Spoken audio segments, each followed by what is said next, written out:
Comment ça va, les garçons? Bonheur. Tu- Un début de week-end. Parfait. Bah, moi, je suis très content parce que je finis en fait de passer une baise avec vous et on va parler communication. Tout simplement, est-ce que vous pourriez vous présenter? Gérald, dis-nous qui tu es. Alors, je suis le fondateur d'une agence d'un bureau de presse à l'origine, il y a environ 25 ans, qui a lancé de nombreuses marques depuis leur création, qui étaient toutes petites, comme Zadig et Voltaire, où ils étaient deux personnes, L'Éclaireur, où il était tout seul, Tod's, où ils étaient une dizaine de personnes, Hugo Boss, Tumi, les bagages américains et d'autres. Après, je me suis mis à faire leur campagne de publicité, de communication institutionnelle. Et en 2009, j'ai commencé à recevoir la visite des enfants de mes amis, de jeunes gens qui venaient avec des sacs, des chaussures, des choses comme ça. Ils avaient 20, 25 ans. Et j'ai trouvé très intéressant, non pas leurs produits, parce qu'à 25 ans, on ne sait pas faire un sac. Il faut 10 ans de travail et d'apprentissage avant de savoir le faire, ni un vêtement. Mais j'ai constaté, comme beaucoup à cette époque-là, que le discours avait changé, le discours des marques, puisque c'est mon métier, avait changé du fait de l'arrivée de la DSL dans les années 2000, et donc le redéploiement de la distribution, qui est mon métier, puisque j'ai travaillé plus de 20 ans pour l'éclaireur, donc la distribution sur des plateformes, la communication sur les réseaux sociaux, et de nombreux autres vecteurs dont on parlera tout à l'heure, et également l'intérêt économique à l'origine qu'ont ces jeunes marques pour une production locale, puisqu'ils ne peuvent pas fabriquer en Asie, puisqu'ils ne feront pas de quantité suffisante. Et donc, j'ai écrit un livre Ah, qui s'appelle La mode, je ne sais pas si on le voit, La mode comme observatoire du monde qui change, où je décris le monde au travers du prisme de la mode sur 3 générations. La génération de mes parents, qui ont, qui ont reconstruit le monde d'après-guerre et qui ont inventé en fait les prémices de la fast fashion, de la fast food et de tout ce qui est l'amusement de masse, Disneyland et tout ça. Puis il y a eu ma génération, ça a été donc la fin de la couture et le début du prêt-à-porter. Puis ma génération, à qui on a dit de rien faire. On est donc une génération charnière, une génération de jouisseurs qu'incarne très bien Frédéric Becbédé dans ses romans et au cinéma, et des gens qui n'ont rien fait, qui ont profité de la vie, et on compte bien continuer à le faire encore longtemps. Et puis la nouvelle génération que j'appelle les baby, et leur marque que j'appelle les baby brands, pour lesquels j'organise donc depuis 2009 un concours pour les jeunes marques de mode et les jeunes marques de food, quel que soit l'âge des fondateurs. Et donc j'ai constitué autour de moi un jury. Le premier président de jury, c'était Thierry Marx. Puis très vite, j'ai rencontré Arnaud Montebourg, un ancien ministre, lui-même entrepreneur, et concerné par le développement durable et ce qu'on appelait à l'époque le Made in France, puisque le discours évolue sans cesse et en ce moment de plus en plus rapidement. Et puis récemment, j'ai écrit un deuxième livre qui s'appelle, je le connais par cœur d'ailleurs, le titre, 10 milliards, la déferlante durable, où je continue donc, qui est un peu la suite de mon premier livre, où je raconte comment le discours des marques a changé avec cette nouvelle génération qui en fait qui a été qui a été éduquée par notre génération et qui est sensible à tous les problèmes environnementaux et à leur santé. C'est ce que nous avons tous constaté avec la coronavirus, paraît-il. Et c'est ce que j'ai constaté voilà, que les gens devaient être vigilants sur leur santé. Voilà, quelqu'un a sonné à ma porte, ça m'a un peu perturbé. bon, Eric, est-ce que tu pourrais te présenter, nous dire un petit peu qui tu es? D'accord. Ben, on a un point commun, c'est 20, en fait, avec Gérald. J'ai fait 20 ans de Publicis. Moi, mon job premier, c'est planeur stratégique. Donc, la personne qui est dédiée à défendre le consommateur au cœur des agences. Et chez Publicis, donc j'ai travaillé 14 ans chez Publicis et nous, qui est l'agence de luxe, luxe mode du groupe Publicis, où j'ai eu le plaisir de conseiller par exemple Hermès pendant 14 ans, ou des grands magasins chinois comme SKP, avec un amour profond pour la mode, puisque ma mère est couturière. Donc du coup, j'ai vécu dans les chiffons, et je me rappelle qu'à 8 ans, j'ai essayé de faire une robe, mais ce n'était pas pour moi. Mais en fait, je me suis posé des questions fondamentales par rapport aux agences. Et ce que vraiment, ce que dit aussi Gérald, cette fascination qu'ont les marques pour les jeunes, les milléniaux. Et j'ai trouvé qu'il y a eu un déversement de pseudo-spécialistes de la jeunesse et des milléniaux. Et je me suis vraiment interrogé sur la raison d'être de l'agence. À quoi sert une agence? Et à un moment, on est un petit peu vide. Et moi, ma vraie passion, entre guillemets, c'est le monde qui arrive. Et le monde qui arrive, c'est la jeunesse qui l'apporte. Et donc, très vite, j'ai enseigné. Et puis, voilà, j'ai pu, grâce à Franck Papazian, créer le rêve d'une vie, qui est créer mon école Luxe, Mode et Beauté, que tu connais bien puisque tu as passé il y a quelques mois, qui s'appelle la Paris School of Luxury, qui est donc une business school Luxe, Mode et Beauté. Mais comme en plus le monde est bien fait, on s'appelle Media School, c'est pas pour rien. Mon groupe a racheté le Journal du Luxe, donc je m'occupe du Journal du Luxe aussi en parallèle, et surtout en ce moment le Salon du Luxe, qui fait une super caisse de résonance, Salon du Luxe, que nous ouvrons le 1er juillet en 100% digital, mais pas en live comme toi. Ce sera plutôt un Netflix autour d'une problématique, mais on en parlera plus tard. Ouais, j'ai vu des vidéos, des choses comme ça a l'air plutôt pas mal. On va essayer. Carrément, parfait. Donc nous, ce soir, on va parler de communication sensible. Justement, durant cette année, on a eu en France la crise des Gilets jaunes, le mouvement MeToo, la crise du coronavirus. Maintenant, on a le mouvement Black Lives Matter. Comment les marques, elles peuvent communiquer dans cette crise permanente? Comment elles font? Eric? J'ai envie de dire que le début de l'année, et aussi j'écris des livres, et dans le Choc Z, qui est, oh là là, c'est en transparence, wow, c'est super. Voilà. Le Choc Z, donc, qui est un livre qui est sorti en janvier sur la génération Z, qu'on a coécrit avec les étudiants et Nicolas André. À un moment donné, on a détecté un choc, que cette génération, pour moi, elle choque la façon de faire du business, du marketing, sur la communication, avec un choc d'indignation. Aujourd'hui, clairement, et on le voit, alors peut-être que ça va être avec un regard un petit peu froid, s'indigner, c'est être influent. S'indigner, c'est d'un coup, vous voyez, enfin, sur les millénials, par exemple, le like faisait l'influence. Sur les Z, on est sur un rapport qui est beaucoup plus violent, beaucoup plus à fleur de peau. Et déjà, on sentait cette indignation monter clairement. Sauf que ça s'est complètement généralisé. Et j'ai envie de dire, avant la crise Covid, la conclusion était qu'une marque qui ne s'engage pas, c'est plus dangereux de ne pas s'engager que de s'engager. Ça, c'était, j'ai envie de dire, avant Covid. Là, on est vraiment dans un moment révolutionnaire en termes de communication, où certes, il faut s'engager, mais il faut bien s'engager. Et je trouve que, alors c'est plus vrai, pas en France, mais aux États-Unis. Je trouve qu'aux États-Unis, tout est devenu politique. Et que du coup, les marques ont été projetées dans l'arène politique, et que c'est totalement fascinant de voir qu'aujourd'hui, une esthétique ne suffit pas. Donc, il ne suffit pas de faire Black Lives Matter, un post Instagram en noir, et c'est gagné. Et c'est vraiment ça. Et comment on arrive à ça? C'est passer de la raison d'être à la raison d'agir.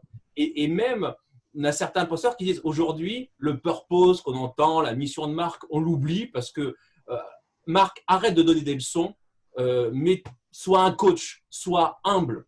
Donc, j'ai envie de dire par rapport à ça, si je dois mettre, j'ai noté pour pas oublier, 4…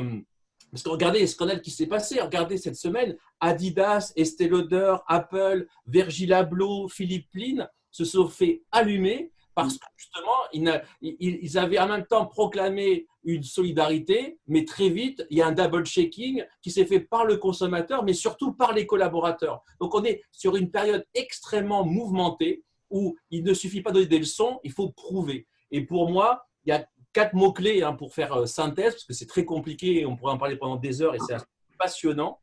déjà être dans une posture d'humilité. Et donc, les mots-clés, c'est humilité, démonstration. Donc, quand je dis quelque chose, je dois le démontrer. Avoir un leadership affirmé, être solidaire et transparent. Donc, démonstration, leadership, solidarité et transparence. Et pour moi, s'il y a bien une marque qui a casé vraiment tout juste, mais qui s'était vraiment plantée, c'est ça qui est intéressant. C'est-à-dire que vous avez le droit à une seconde chance, c'est Gucci. Rappelons-nous Gucci avec l'affaire Blackface, c'était une catastrophe totale. Et aujourd'hui, par rapport à ce mouvement formidable du Black Lives Matter, on voit que finalement Gucci a fait amende honorable, s'est excusé et a mis en place vraiment des actions concrètes.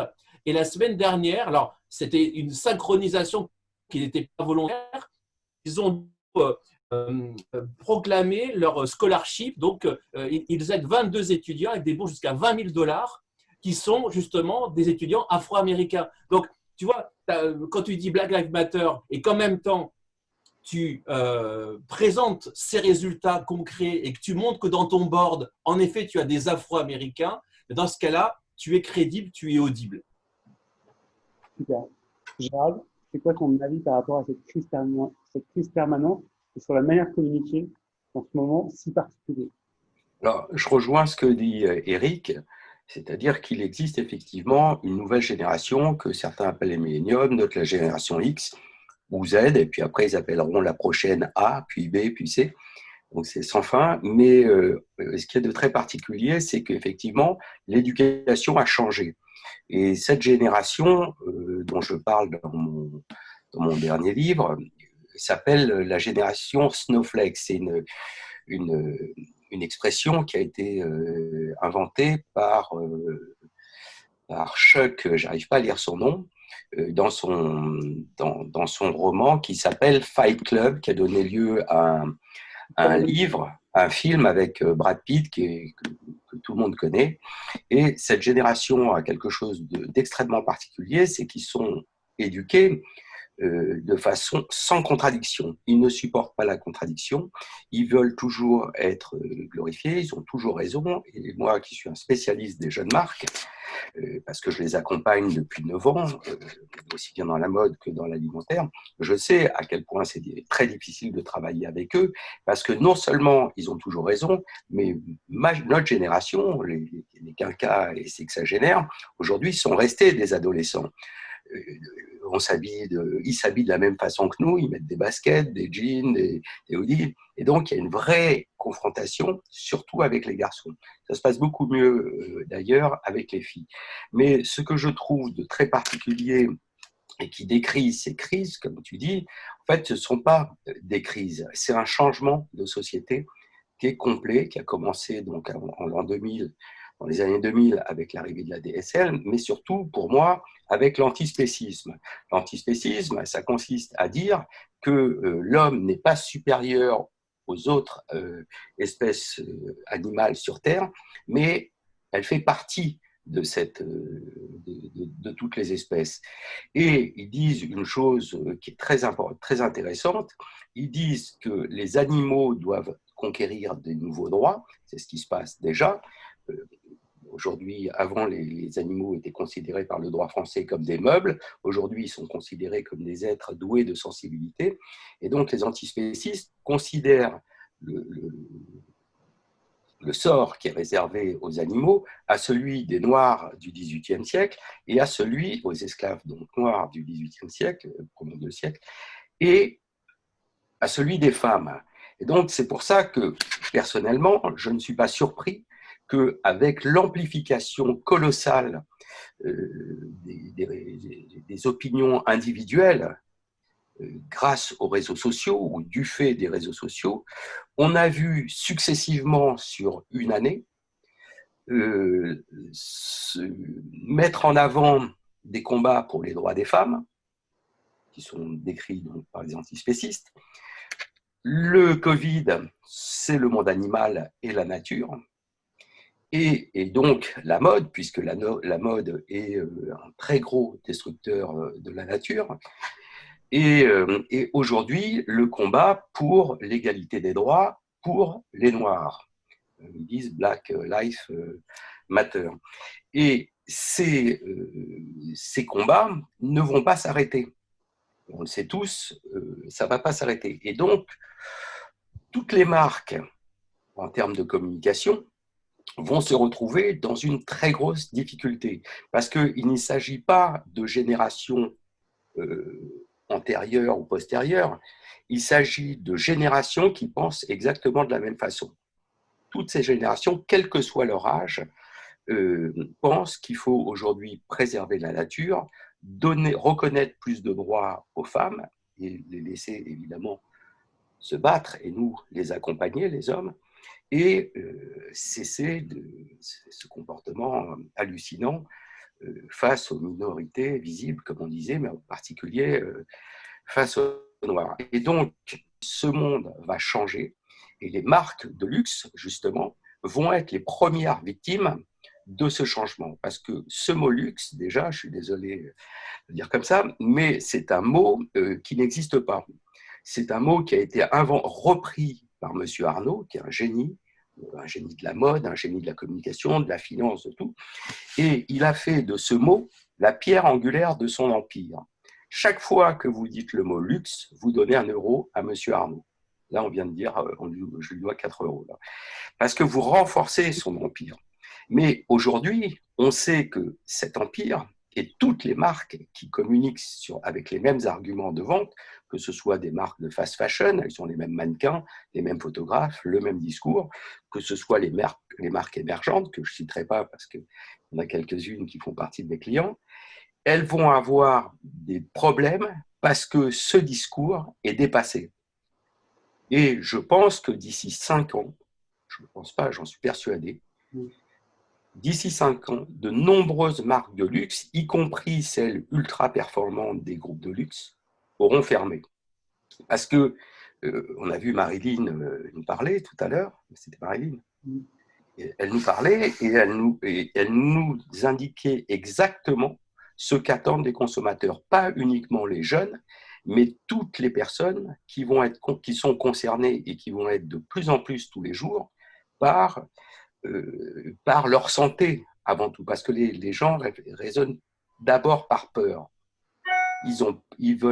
Aujourd'hui, ils vont se mettre à manger mieux, à consommer moins, pour consommer mieux, moins de vêtements, arrêter de manger des cochonneries, parce que c'est très bon quand on a 20-25 ans. Mais passé 50 ans, ça a du goût. Alors, chaque fois que vous trouvez quelque chose de bon, il ne faut pas y toucher. C'est jamais bon pour votre santé, y compris en amour. Donc, c'est très dangereux, le bon. Et donc, ce monde est en train de changer. Les grands groupes de luxe tremblent, même s'ils ont chez eux des armées de gens ultra compétents, des armées de chevaliers verts qui sont prêts déjà depuis 5 à 10 ans à basculer. Mais vous ne pouvez pas faire du jeûne. C'est comme si je me mettais à vous faire yo ou à parler en verlan, quoi. C'est comme ça qu'on fait, je ne sais pas le faire. Alors, on vient d'évoquer effectivement cette communication et comment on s'adapte. Aujourd'hui, effectivement, on a vu les marques de mode aller sur le développement durable de manière extrêmement forte. Et moi, j'ai une amie qui a une marque de mode, très longtemps elle s'est engagée sur le développement durable. Elle fait, et si maintenant tout le monde vient sur le développement durable, j'ai plus rien à dire en fait. Je suis perdu. Avant, j'étais minoritaire, donc j'avais un truc à dire. Tout le monde vient dessus. Qu'est-ce que je fais? Ça fait une communication sans fin. C'est une bataille de chiffres, c'est une bataille d'argumentaire. Vous, êtes spécialiste sur la question, comment on fait pour émerger dans cette espèce d'autoroute sur le développement durable? Et c'est quoi ton avis par rapport à ça? Je voudrais, c'est bien, il va y avoir de la contradiction avec Gérald et c'est bien, ça donne du piment. J'espère bien, j'espère bien. Alors, premier point déjà sur, en effet, les moins de 25 ans, Z, enfin, peu importe comment on les appelle, quand on les étudie de près, quand on les voit, alors c'est vrai que moi j'ai la chance d'avoir 250 étudiants de les voir, mais au-delà, enfin, on a beaucoup travaillé avec l'IFOP sur des sondages, sur vraiment des études, ils sont extrêmement différents les uns les autres. Il y a une illusion d'unité, mais s'il y a bien un phénomène qu'on observe, c'est ce phénomène, ce retour des tribus avec des vraies singularités. Donc c'est extrêmement dangereux de faire un monolithe. Alors c'est vrai que quand on observe Twitter, on a l'impression qu'ils pensent tous pareil, qu'ils sont inscrits dans un progressisme clair, mais il y a des aides qui sont pro-Trump, par exemple, si on est dans le côté politique. Donc, il y a vraiment des distractions. Ça, c'est le premier point. Le deuxième point, le luxe, ils aiment le luxe. Et même, et pour moi, le mot luxe, il est de plus en plus fort. Et même, le luxe a beaucoup moins de soucis à se faire que la mode. Il y a une vraie différence là-dessus. Et sur le mot luxe, je parle en sondage, hein, excusez-moi, c'est mon côté planeur et data. Il y a une étude extrêmement intéressante qui vient de sortir il y a 3 semaines, faite par Adobe, d'accord, sur les États-Unis. Les États-Unis qui souffrent énormément économiquement de la crise Covid-19. Donc, je ne parle pas de la Chine ou de la Corée, qui montre que justement, les moins de 25 ans sont ceux qui sont les plus résilients par rapport au désir de luxe, de désir d'acheter du luxe. Alors que les fameux millénials, ils commencent à freiner et que les boomers, les X n'en aiment pas. Et troisième point, alors c'est un point de différence et c'est tant mieux, je pense que justement, le luxe, ça existe déjà en termes de secteur. Simplement, si on fait un rappel au niveau de l'Europe, le luxe en Europe, c'est 4% du PNB, 10% des exportations européennes et 2 millions d'emplois. Ça, c'est le secteur luxe, d'objets luxe véritablement. Et ce que je trouve assez intéressant, là, je parle plus luxe commode, hein, attention. Je pense qu'en effet, là, je suis d'accord avec toi, Gérald, c'est que le luxe américain, premium américain, il souffre énormément. Il peut être même en voie de disparition, et je parle vraiment de la mode en global. Ça va aller du department store qui ferment un à un, qui sont en banqueroute, de marques comme Tiffany qui a incarné le luxe à l'américaine qui va vraiment mal, les Ralph Lauren et compagnie. Par contre, le luxe européen, c'est en tout cas ma prévision et c'est ce qu'on voit au Salon du Luxe, va être renforcé par rapport à cette crise. Certes, Chanel nous l'a dit, ça va tanguer pendant 2 ans, mais la force du luxe européen, et moi je l'ai vécu, je suis aussi consultant. Vous voyez, par exemple, j'avais un grand groupe, suite à mon bouquin, qui m'avait commandé une grosse demi-journée avec tout l'état-major, ainsi de suite et tout ça. C'était une commande le 15 janvier. Le 30 janvier, ils arrêtaient tout parce que justement, comme ce luxe est complètement mondial, il a vu un peu avant tout le monde l'impact qu'il y avait en Chine. Et donc, tout de suite, c'était économie. Et puis le luxe, de toute façon, quand on est prestataire, vous le savez, il n'y a pas plus radin que le luxe. Donc, ce n'est pas parce qu'on travaille pour une marque de luxe que ça y est. Hein. Donc, ils vous entendent. Ah, mais ça, j'ai aucun problème, ils le savent. Ici, on rigole. Voilà, bien sûr. Quand on voit la structure de prix, il y a 70% de coûts fixes et 30% de marge. Donc, quelque part, il y a cette culture-là. Mais simplement, ce que je pense par rapport à cette crise, c'est que les forts vont être encore plus forts. Par contre, les faibles et les jeunes peuvent disparaître ou se faire racheter.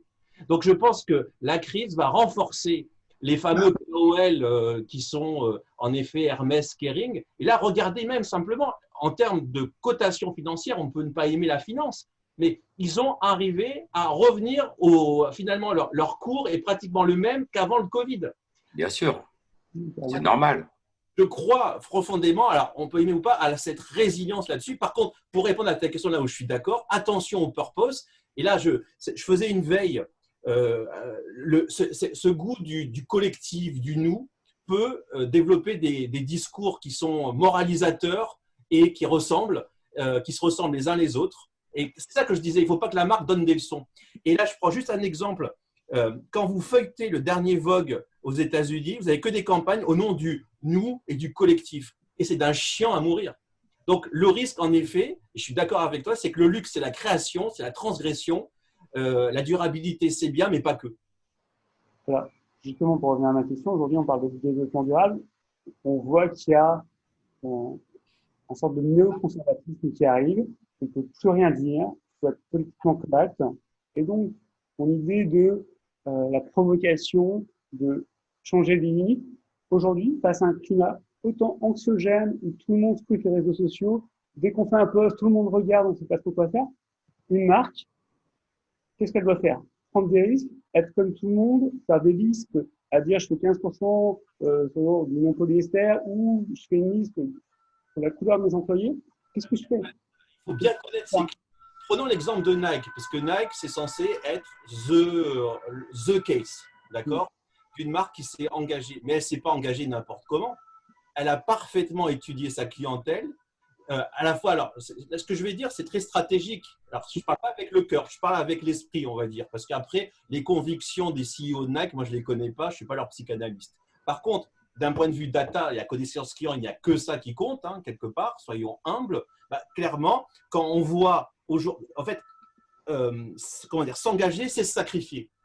C'est-à-dire que quand Nike, à un moment donné, fonce sur son combat, c'est qu'il a parfaitement étudié aussi sa clientèle et qu'il a compris que c'était finalement le combat, entre guillemets, le moins destructeur. Certes, Nike allait se fâcher par rapport au réac du fin fond du Wisconsin, mais clairement était majoritaire par rapport à ses consommateurs. Donc, c'est à la fois de la conviction et à la fois de la connaissance client. Je pense. Gérald? Alors, pour rebondir sur ce que dit Eric, effectivement, au début des années 90, Bernard Arnault, qui est quelqu'un, à nouveau, que je précise, il ne peut avoir que du respect pour ce qu'il a fait pour la mode et pour la France en général, a fait la mode industrie capitalistique et financière. Et à partir de là, tous les phénomènes de production et de création se sont accélérés, accélérant de la même les problèmes de pollution, y compris quand ils organisent des voyages pour les journalistes à chaque collection croisière, etc. Et justement, un des plus grands fonds de la planète, le fonds BlackRock, dont une ministre disait récemment que pour ce fonds BlackRock, la France est une boîte de Smarties, exagéré un peu. Ce fonds d'investissement a dit en 2018 qu'il ne soutiendra plus les entreprises qui ne font pas de l'altruisme une valeur propre à leur entreprise. C'est ce que disait en quelque sorte Eric il y a 2 minutes.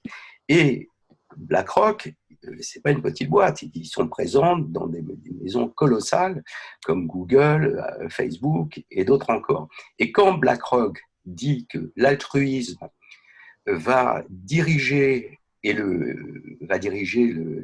la gestion des entreprises et donc leur politique RSE, ça veut dire que toutes les entreprises dans le monde, dans les 5 ans à venir, auront une politique RSE importante. Ça va remplacer ce qu'on appelait avant l'ADN des marques.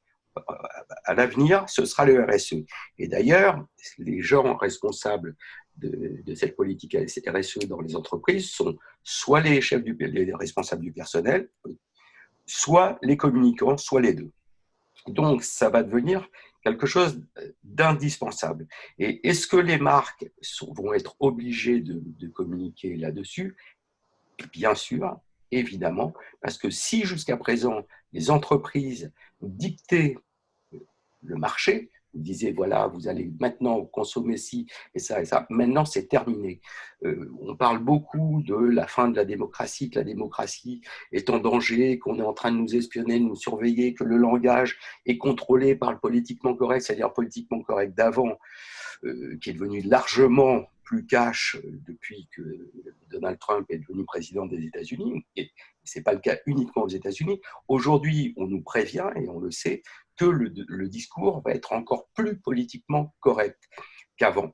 Et donc, toutes ces entreprises, aujourd'hui, ont extrêmement peur. C'est pour ça que, je vous le répète, les groupes de luxe et les marques de luxe sont en danger, parce que les consommateurs ne vont plus accepter ce genre de comportement, et vous ne pouvez pas du jour au lendemain vous dire j'ai changé, vous ne pouvez pas dire j'adore un sac, bon, je ne dirais pas la marque, et le lendemain dire mais non pas du tout, nous on a arrêté les cuirs exotiques, on a arrêté la fourrure, et puis on va arrêter de polluer la planète. C'est pas vrai, c'est terminé. Et donc, ça va être un changement, et ce n'est pas une révolution, une succession de révolutions pour les droits des femmes, pour l'environnement, pour la planète, pour la protection des minorités visibles, à commencer par les Noirs.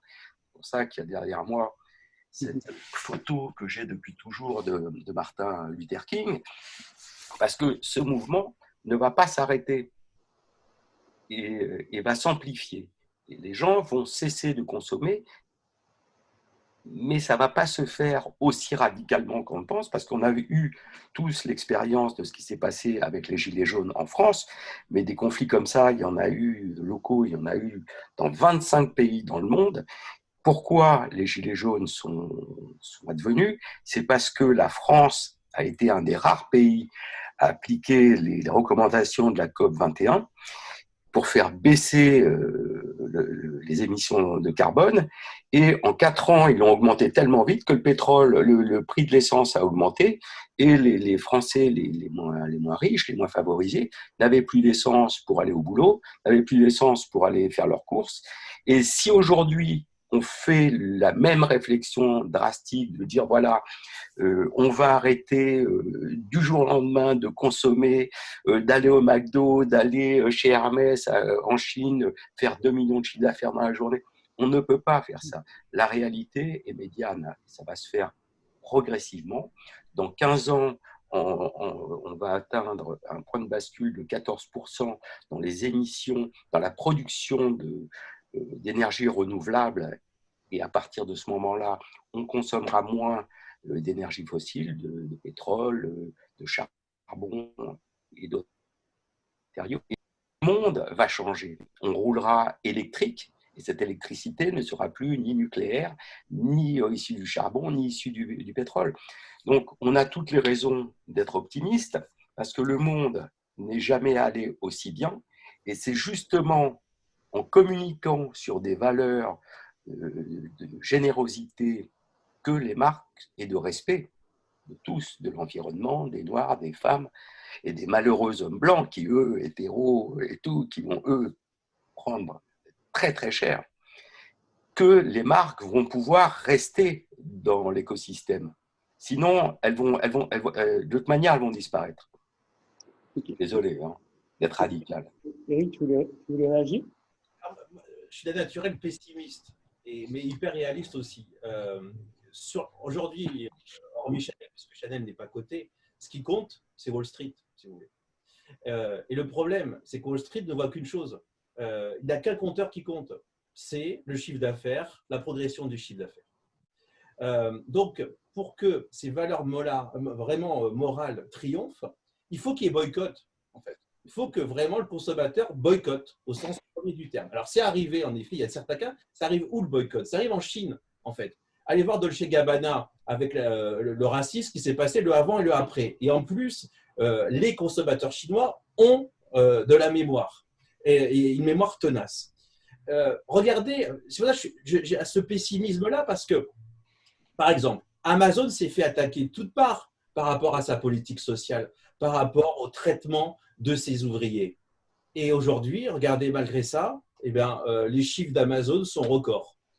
Et là, je vois la couverture de Bloomberg Magazine ou Business Week, je ne sais plus. On voit Jeff Bezos faire comme ça, c'est le méchant dans, j'ai oublié, je ne sais plus, enfin, ce film d'espionnage. Donc, tu vois, si le consommateur utilise pleinement, il a des raisons de boycotter, parce que voilà, je suis solidaire de ces personnes qui sont en première ligne, j'arrête de consommer Amazon. Ça n'était absolument pas le cas. Aujourd'hui, c'est là où il faut faire gaffe. C'est qu'en effet, il y a une révolution. Aujourd'hui, c'est la pyramide de Maslow. On revient à la bonne vieille pyramide de Maslow. Aujourd'hui, ce qui compte, c'est la sécurité. C'est la sécurité à la fois sanitaire. On a peur d'attraper le virus. Et globalement, c'est une catastrophe parce qu'on voit que le niveau de stress, il est toujours aussi fort ici. Et on a une sécurité économique. On a peur d'être au chômage. On a peur de la crise. Et aujourd'hui, qu'est-ce qui gagne? Eh bien, c'est les produits de luxe. Alors, le meilleur investissement possible aujourd'hui, ce n'est pas des actions, non, c'est le Kelly Hermès. Je donnerai juste un chiffre qui est complètement étonnant sur les enchères, le monde des enchères et ainsi de suite, des grands, du Arcurial et compagnie. Moins 97%, c'est les enchères liées au monde de l'art depuis la crise. Par contre, qu'est-ce qui fait plus de 40%? C'est les objets de luxe, parce que l'objet de luxe, face à un consommateur qui flippe, pour sa santé comme pour sa, entre guillemets, sa vie économique, eh bien, il a trouvé comme investissement roi un Chanel ou un Hermès. Donc, en effet, je comprends ce mouvement. Et puis, regardez, le less is more. Alors, less is more, c'est… Bien sûr, hein, je comprends, j'ai ce pessimisme exprès. Mais regardez ce qui s'est passé il y a 48 heures en France, dans le Lidl. Le Lidl qui proposait dans le, je ne sais plus en région parisienne, des PlayStation à 95 €. Noir de monde, il y a eu une émeute pour avoir les PlayStation à 95 €. Donc, le less is more, pour l'instant, je vais être cash, hein, cet fantasme, en fait, le monde est de plus en plus complexe, le monde est de plus en plus, comment dire, archipel, et que j'ai peur que ce less is more soit un privilège de bourgeois. Mais que la grande majorité n'est absolument pas dans les less is more. C'est deux batailles, en fait. C'est la fin du monde contre la fin du mois. Voilà, quand on est dans la fin du mois, hélas, on ne pense pas au CO2, on pense à survivre. Donc, aujourd'hui… En achetant des PlayStation. Pourquoi? Parce qu'à 95 €, tu vas pouvoir la revendre 180 € et faire un bénéfice de 90 €.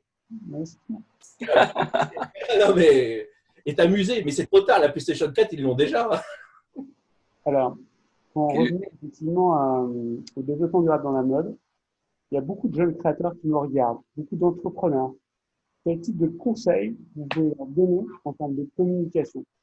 Qu'est-ce qu'ils devraient faire dans ces moments compliqués, en fait? C'est quoi les premières actions qu'ils peuvent faire de manière extrêmement concrète? Gérald?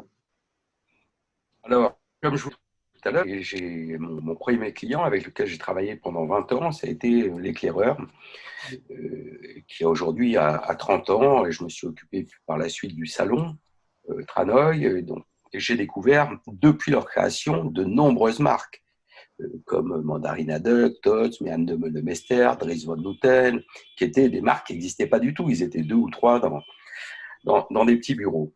Et depuis que je travaille, et même avant, j'ai toujours entendu dire « c'est compliqué, c'est plus dur qu'avant ». C'est pas vrai. Ce sera toujours difficile. Et tout le monde a toujours réussi à surpasser les difficultés. Le monde d'aujourd'hui, vous avez bien, je dis aux jeunes entrepreneurs, vous avez de la chance de vivre dans le monde d'aujourd'hui. Jamais il y a eu autant de garanties en termes de santé, d'équipement, de crédit. Jamais le monde ne s'est aussi bien porté, quoi qu'on vous dise, même s'il y a des inquiétudes. Mais les inquiétudes ont toujours existé, et il y en aura toujours. Aujourd'hui, la seule chose, c'est que ce discours a changé. Vous y êtes déjà prêt depuis que vous êtes entrepreneur, puisque vous avez un discours équitable, durable et responsable. Eh bien, vous allez faire ce que vous savez faire, c'est-à-dire produire localement, traçable, et faire comme faisaient vos parents et avant eux vos grands-parents. Vous allez travailler, quoi. Ça n'a jamais tué personne, hein. Et il y aura toujours des gens, des clients, mieux que des gens, des clients qui seront là pour vous acheter votre produit s'il correspond au nouveau discours des marques d'aujourd'hui qui sont l'équité, l'empathie, le respect de l'environnement, ne plus tuer les animaux, engager des personnes racisées, tout ça. Il y a absolument rien de nouveau et aucune inquiétude à avoir. Aucune. Le monde va bien. Et toi, Eric, quel conseil tu peux donner à ces marques, à ces entrepreneurs pour communiquer? J'adore, je vois une question là sur le chat. J'adore Less is more à 100 ans, tant mieux, mais c'est-à-dire qu'il met du temps à passer. Voilà. Non, mais je la vois et je l'adore. Je travaille, entre guillemets, j'ai la chance de travailler avec et pour elle. Moi, j'ai envie de dire, je vais être comme Gérald, je vais avoir l'humilité de voir ce qui marche et des comportements, je trouve, à reproduire. Il y a deux créateurs qui sont plus si jeunes que ça et qui m'ont énormément marqué. Simon Porte de Jacquemus et J.W. Anderson. J'adore Anderson, qui sont deux. Et je remarque deux choses chez eux, c'est qu'ils sont très marketing et très stratégiques tout en étant créatifs. C'est-à-dire qu'il va falloir être bon marketeur pour avoir une maison qui tourne, plus que jamais. Et bon marketeur, ça veut dire quoi? Ça veut dire connaître ses clients. Je prends deux exemples. Anderson, il forçait ses commerciaux à aller voir chaque matin les ventes sur le City Shop pour savoir qu'ont acheté les gens et pourquoi. Quand vous voyez un Simon Porte, c'est un stratégore sur Instagram. Certes, c'est de la spontanéité, mais extrêmement réfléchi. Et moi, en effet, je crois énormément à ces jeunes créateurs. À la Paris School of Luxury, on a créé une année qui s'appelle l'année X. Ce n'est pas diplômant, c'est des jeunes entrepreneurs qui ont compris que pour réussir, il fallait renforcer leur formation personnelle, renforcer leurs fondamentaux. Ils sont forts en idée, mais une idée qui n'est pas bétonnée d'un point de vue marketing, d'un point de vue stratégique, d'un point de vue financier, ça ne marchera pas. Donc, là-dedans, la création, c'est bien, mais il va falloir l'humilité d'aller, entre guillemets, à la mine, et la mine, c'est le marketing. Exactement. Il faut travailler. Et c'est exact que jamais les marques n'ont été aussi marketées. Parce que avec mon concours, dont Arnaud Montebourg est le président depuis déjà quelques années, toutes ces jeunes marques durables, et en particulier dans l'alimentation, sont des marques ultra marketées. Le packaging joue un rôle très important.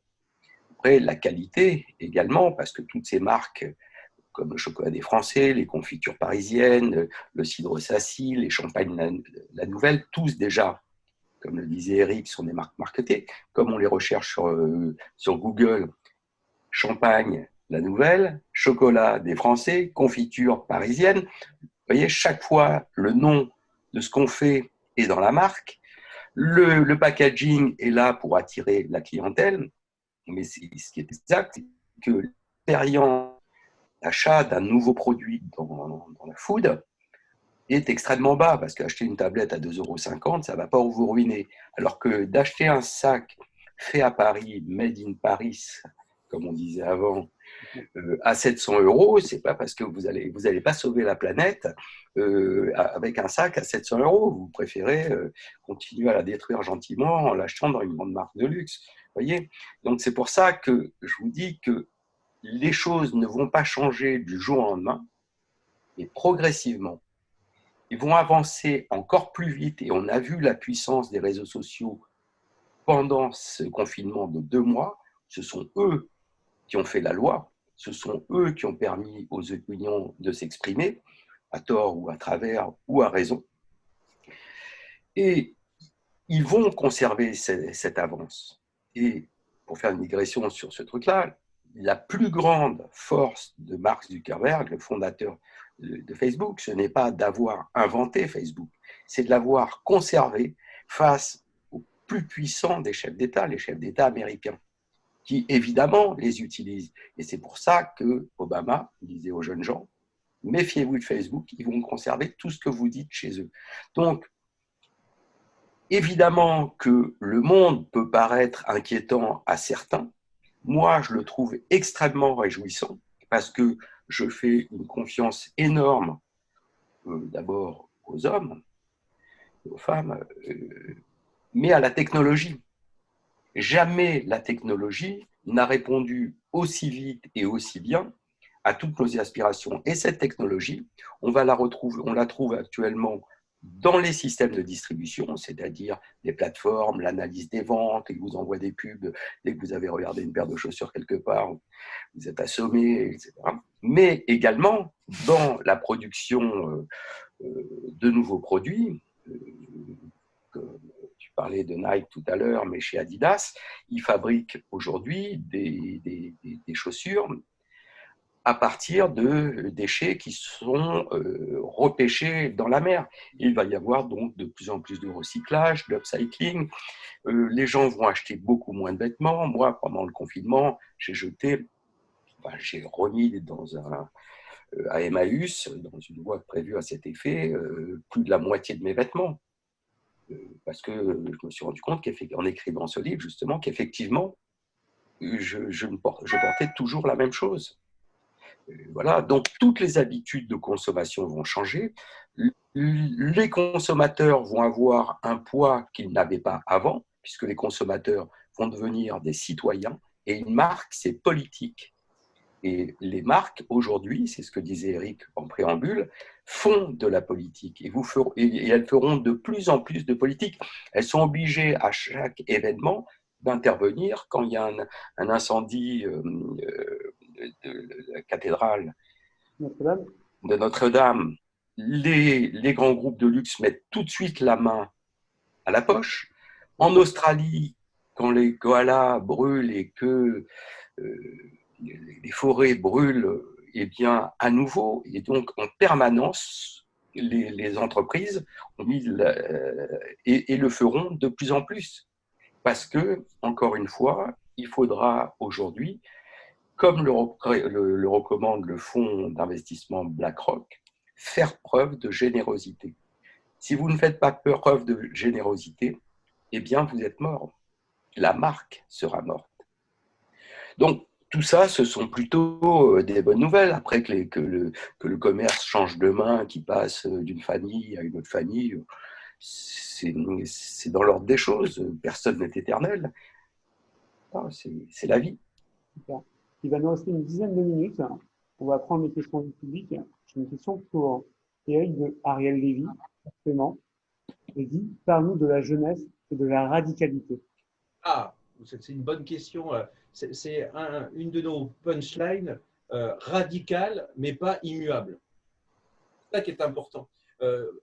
Clairement, on est dans une radicalité, et Gérald l'a très bien dit, ça c'est entre guillemets la radicalité d'expression de Twitter, d'Instagram, qui fait que, ma foi, quand je vous dis, aujourd'hui, influence par ce choc d'indignation, l'indignation amène la radicalité. Donc cette jeunesse, elle est radicale, mais pas immuable. C'est-à-dire qu'elle peut bouger, elle peut évoluer.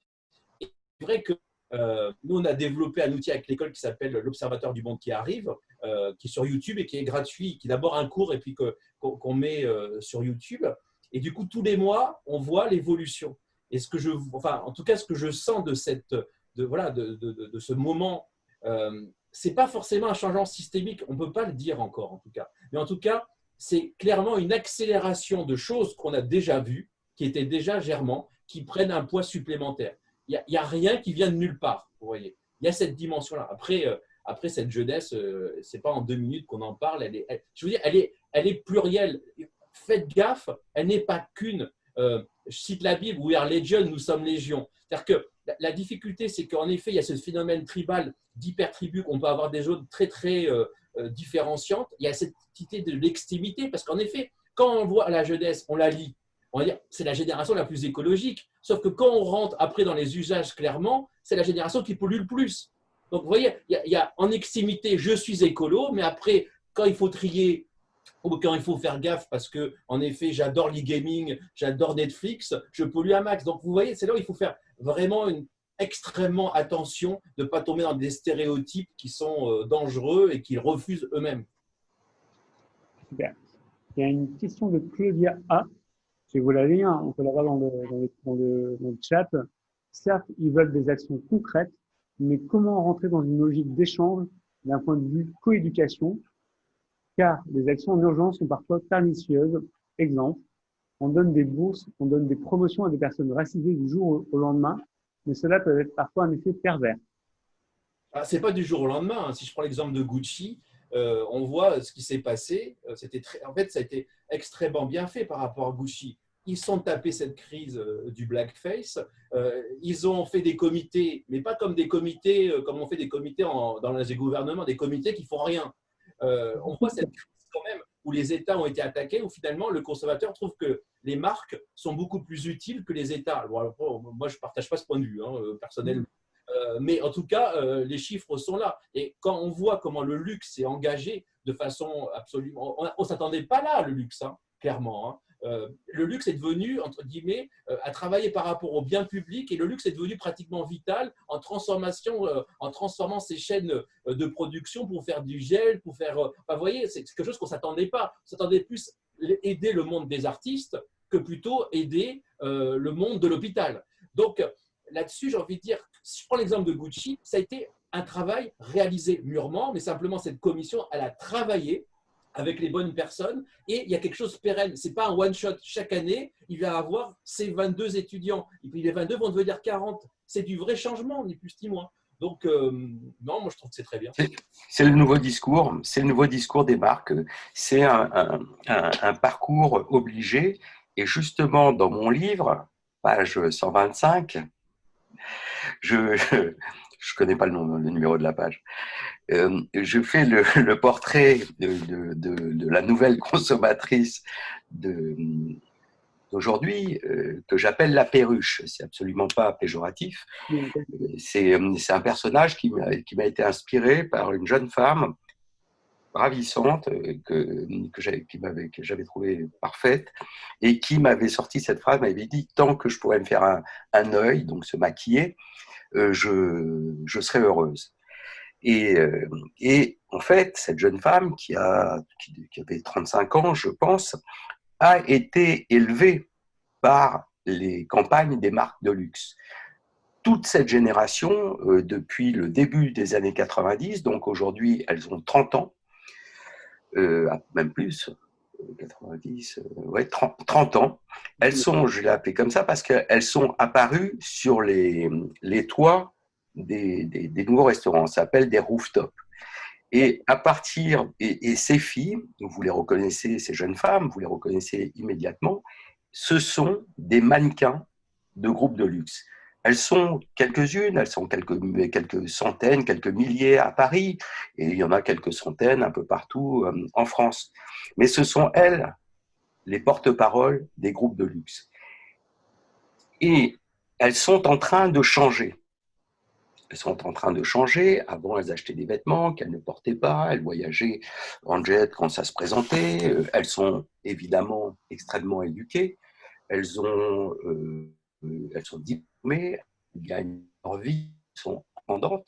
Mais aujourd'hui, elles sont en train de changer leur régime alimentaire.